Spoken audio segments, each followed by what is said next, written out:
அளவுக்கு மீறி மாசுபட்டு இருக்கிறது. நாம் வாழ முடியாத நிலையை உருவாக்கி விட்டார்கள். 250 மடங்கு பாதரசமும் செலினியமும் அங்க கிடைக்கிற குடித்தண்ணீர்ல இருக்குது. அவ்வளவு இது மாசு கட்டுப்பாடு வாரிய சொன்ன அளவு. அனுமதிக்கப்பட்ட அளவை விட 8 மடங்கு கார்பன் டை ஆக்சைடு காற்றுல கலந்துருக்குது.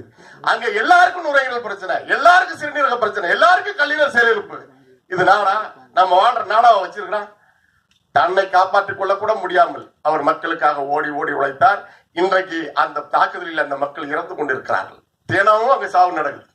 யாருக்காவது தெரியுமா? இதையெல்லாம் எதிர்த்து போராடின ஒரு அரசியல் தலைவனா காடுவெட்டி ஒருவர் இருந்தார். அதை சொல்ல வேண்டிய கடமை நமக்கு இருந்தது. எனவேதான் இந்த வேலையை செய்தோம். இந்த படம் அதற்காக வெறும் கருத்து பேசுகிற படமாக இல்ல. படம் பார்த்தவர்கள் பல பேர் சொல்லிவிட்டார்கள். அவர்கள் மேலும் சொல்லுவார்கள். இந்த படம் வணிக படத்திற்கான அத்தனை அம்சங்களையும் உள்ளடக்கிய ஒரு பொழுதுபோக்கு படமாக உருவாக்கப்பட்டிருக்கிறது. எல்லா படங்களும் கடுமையான உழைப்பில் தான் வருகிறது. இந்த படத்திற்கும் கூடுதல் உழைப்பை இயக்குனர் அவர்களும் படக்குழுவினரும் செலுத்தியிருக்கிறார்கள். உங்களுடைய அன்பான ஆதரவை நாங்கள் வேண்டுகிறோம். நன்றி, வணக்கம். நன்றி. அடுத்ததாக